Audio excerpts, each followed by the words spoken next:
अस्सलामुअलैकुम। डायन।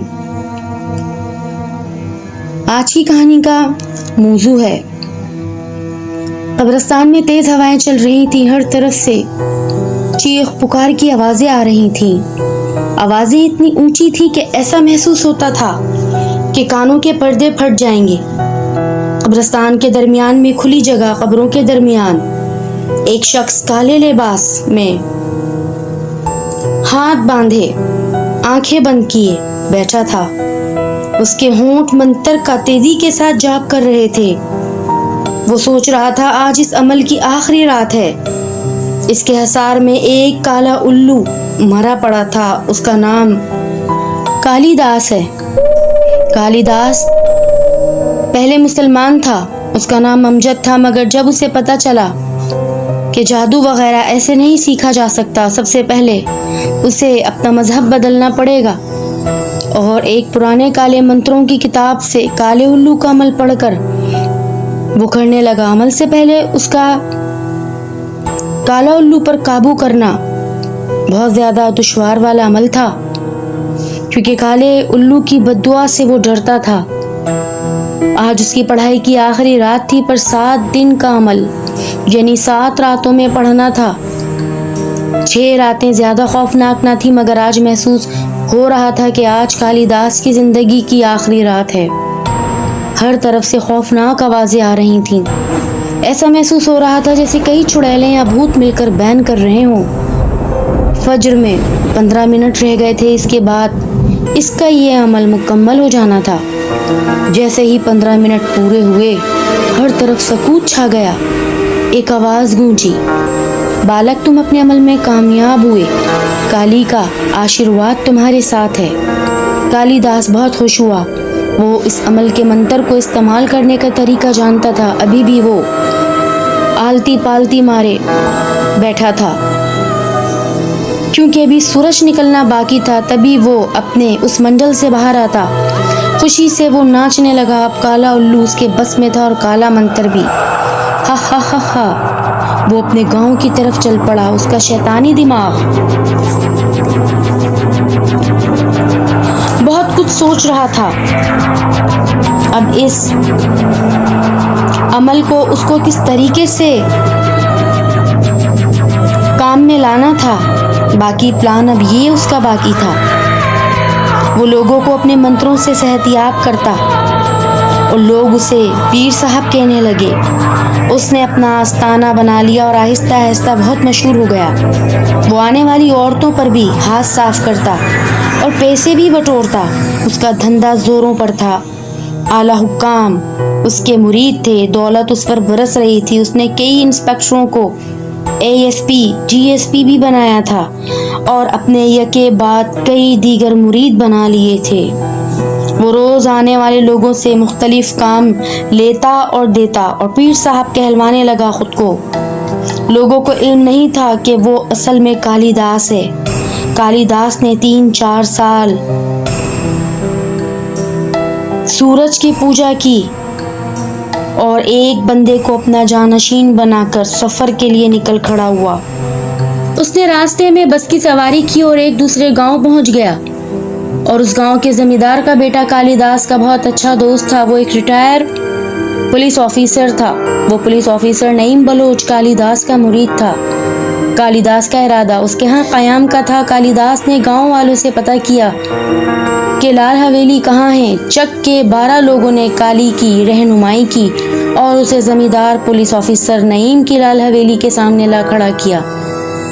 हवेली के बाहर खड़े गार्ड ने कालिदास को पहचान लिया और अंदर दौड़ लगाई। कालिदास हवेली के बड़े दरवाजे के पास खड़ा इर्द गिर्द का जायजा ले रहा था। इतनी देर में हवेली के दरवाजे नईम उनसे बाहर निकलता हुआ नजर आया। अरे पीर साहब, आप और यहाँ? नईम बोला। नईम ने कालिदास का हाथ चूमा और घुटनों को हाथ लगाया। हाँ, बस जहन को कुछ नया चाहिए था, उकताहट थी, सो तुम्हारे घर आन पहुंचा। आइए पीर साहब, आपका ही घर है। नईम खुश हो रहा था। अगर उसे पता चल जाता कि कालिदास असल में क्या है तो कालिदास का मजार वहीं बन जाना था। नईम उसके आगे अपनी पलकें बिछा रहा था। खुशी खुशी 1 मिनट, कालिदास ने कहा। हुक्म। नईम ने कहा, यहाँ तुम मेरा किसी को नहीं बताना, मैं सुकून की तलाश में यहाँ आया हूँ, तुम्हारी बहुत मेहरबानी होगी, मुझ पर एहसान होगा। कालिदास ने जवाब दिया। नईम ने फौरन कहा, जो हुक्म सरकार का। और सरकार कालिदास को मेहमान खाने के सबसे बड़े और आलीशान कमरे में ठहराया गया। यहाँ भी कालिदास ही अकेला मेहमान था। उसने नईम की बहन पर हाथ साफ किया और एक दरख्वास्त लेकर आई और इज्जत गंवा बैठी, और उसका काम भी हो गया और वो 5 थी। कालिदास ने उसका इलाज कर दिया था। कालिदास जितने दिन हवेली में रहा, औरत कालिदास की खास खिदमत करती रही। एक दिन बातों ही बातों में नईम ने बताया, यहाँ से थोड़ी दूर पर एक डायन रहती है, जो उसके इलाके की तरफ जाता है वो वापस नहीं आता। कालिदास की आंखें चमक गई। वो एडवेंचर का शौकीन था। उसने मुकम्मल हालात का पता चलाया और दूसरे दिन नईम के मना करने के बावजूद डायन के इलाके का रुख किया। कालिदास चलता जा रहा था। उसे बताया गया था कि इस चक से 4 किलोमीटर दूर मगरिब की तरफ पुराने खंडरात हैं। वो डायन वहाँ रहती है।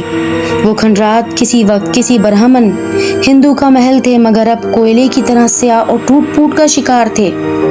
कालिदास दुरुस्त सिमत में चलता चला गया। तकरीबन 3.5 घंटे बाद खंडरात के सामने खड़ा था और 1 बज रहा था दिन का लगभग। कालिदास ने अपने काले उल्लू को होशियार किया और खंडर के जानिब कदम बढ़ा दिए। खंडर का बायां हिस्सा सलामत था, बाकी तो सब मलबे का ढेर हो चुका था। बढ़ते बढ़ते वो एक कमरे की जानिब बढ़ा जो बिल्कुल खाली और खुला हुआ था। ये खंडर जला हुआ महसूस होता था, मगर अंधेरे ने उसे मजीद खौफनाक बना रखा था। कालिदास ने आगे बढ़कर उस कमरे के बाएं तरफ वाला दरवाजा खोला और अंदर कदम रखते ही उसकी आंखें खुली की खुली रह गईं। वो एक आलीशान बेडरूम था। वहां कारपेट बिछा था और एक बेड पर एक हसीना बैठी उसकी तरफ देख रही थी। कालिदास सोच रहा था, क्योंकि उसका जहन एक गंदा और भयानक जहन था। उसने सोचा कि ये खंडर तो इतना भयानक है और इसके अंदर इतना खूबसूरत मंजर। कालिदास, रुक क्यों गए? आगे चले आओ। उस परी जमाल के होंठों से अपना नाम सुनकर कालिदास हैरान हुआ और चलता हुआ एक सोफे पर आकर बैठ गया। क्या वो डायन तुम ही हो जिसके बारे में सुनकर आ रहा हूँ? हसीना ने सर हिला दिया। हाँ, मैं वही हूँ। तुम भी काली के पुजारी हो और मैं भी काली शक्तियाँ हासिल रखी हैं। कालिदास हैरान था। वो हसीना बहुत भोली भाली नजर आ रही थी, मगर वो डायन कालिदास मोहतात हो रहा था। अपने बारे में कुछ बताना पसंद करोगी? कालिदास ने पूछा। हसीना ने कह लगाया और कहे काफी खौफनाक था। वो बोली, खौफ आ रहा है मुझसे, जबकि काला उल्लू तुम्हारा मुहाफिज है। हसीना ने कहा। कालिदास ने कहा, मैं खौफजदा तो नहीं, बस हैरान हूँ। तुम इतनी मालदार खूबसूरत हो, इस वीराने में क्या कर रही हो? मुझे इंसानों के दरमियान रहकर भी शिकार करना आता है, लेकिन मुझे ये वीराना पसंद है, इसलिए मैं यहाँ रहती हूँ। मैं चाहूँ तो इंसानों के दरमियान रहकर भी शिकार खेल सकती हूँ। ऐसी कोई बात नहीं है। ये क्या चक्कर है? अपने बारे में बताओ। कालिदास बोलता जा रहा था। सब्र करो, बताती हूँ। वो उठकर एक तरफ गई और कुछ चांदी के गिलास में डालकर ले आई और बोली, तुम मेरे मेहमान हो और ये सोमरस है, पी लो। कालिदास ने सोमरस पी लिया। फिर हसीना ने अपने बारे में जो कुछ बताया वो ये था। वो जच्चा थी, जनी डायन, और काफी अरसे से जिंदा थी। उसका नाम शांति था। उसके यहाँ बच्चा होने वाला था, तो तब जैसे चिले के दौरान वो मर गई और डायन बन गई। पहले तो वो बच्चों के कलेजे निकाल कर खाती रही, फिर बड़ों का भी शिकार करने लगी। एक दिन एक ऋषि जो मुसलमान था उससे टकरा गई। उस ऋषि ने उसे उस इलाके में कैद कर दिया और इस ऋषि का इंतकाल हो चुका था, मगर हसार कायम था। जब तक वो 21 बच्चों की काली को बलि न देती, वो वहां से आजाद नहीं हो सकती थी। जो उसके इलाके का रुख करता, शांति उसका शिकार अपने हुस्न से करती और तहखाने में ले जाकर खून पीती और गोश्त चट कर जाती थी। कालिदास बोला, तो ये वजह है, लेकिन अगर मैं तुम्हारी कुछ मदद कर सकूं तो। हसीना खुश हो गई। कालिदास वापस चला गया। गांव से अपने चेलों से 21 बच्चे अगवा करवाए जो 7 साल के थे, और एक बड़ी गाड़ी में बच्चों के सहरज़दा कर देने के बाद उनको खंडर ले गया। शांति बहुत खुशी से फूले नहीं समा रही थी कि आज की रात इन्होंने काली को उन 21 बच्चों की भेंट चढ़ाना थी और उसका गोश्त मजे मजे से खाना था। शांति ऋषि के अमल से आजाद हो गई। कालिदास शांति के हुस्न से इतना ज्यादा मुतासिर था कि वो उसके लिए कुछ भी कर सकता था। दोनों बहुत गहरे दोस्त बन गए। उन्होंने शहर का रुख किया। बहुत हलचल मचाते रहे। शांति और कालिदास एक साथ करीबन 1 साल रहे, और एक दिन शांति कालिदास को खामोशी से बिना बताए छोड़कर चली गई। वो एक खत छोड़ गई थी कि वो बोर हो रही थी। दास को उसने ये बताया और ये भी कहा कि मुझे और बहुत सारे काम हैं। वो नए जहां में जाना चाहती है, देखना चाहती है। उसने लिखा था, एक वक्त आएगा कालिदास, उसकी ताकत खत्म हो जाएगी, वो आम आदमी बन जाएगा। उसके काफी अरसे बाद कालिदास और शांति की दोबारा मुलाकात होगी। फिर शांति कालिदास के दुश्मनों से चुन चुन कर बदला लेगी, और कालिदास हंस पड़ा कि कोई उसे कैसे नुकसान पहुंचा सकता है, मगर वो बात सच हुई। एक रोज कालिदास का झगड़ा एक महाराज कृष्ण से हो गया। महाराज का पलड़ा भारी था। कालिदास की बात दुरुस्त थी, मगर कालिदास ये नहीं जानता था कि वो महाराज से हार चुका है। महाराज ने उससे उसकी तमाम शक्तियां छीन ली थीं। कालिदास वहां से चल पड़ा, एक हारा हुआ इंसान।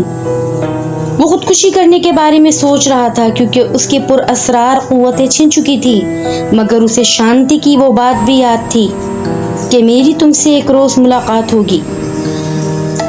वो इन बातों को सोचे हुए चलता जा रहा था और अपने एक मुरीद के पास चला गया। उसके साथ रहने लगा, मगर वो आज भी उस डायन के इंतजार में है कि वो वापस आएगी और कालिदास से उसके दुश्मनों का बदला लेगी। उसने शादी तो कर ली, मगर उसके यहाँ औलाद ना हुई। वो आज भी रातों को उस डायन को याद करता है। लिसनर्स, आई होप दैट कि आपको मेरी स्टोरी पसंद आए। मिलते हैं अपनी एक और किसी नई स्टोरी के साथ। तब तक अपना बहुत ख्याल रखें। प्लीज़ सब्सक्राइब माय चैनल, इसे लाइक कमेंट और शेयर करें। अपना बहुत ढेर ख्याल रखें। अल्लाह हाफिज़।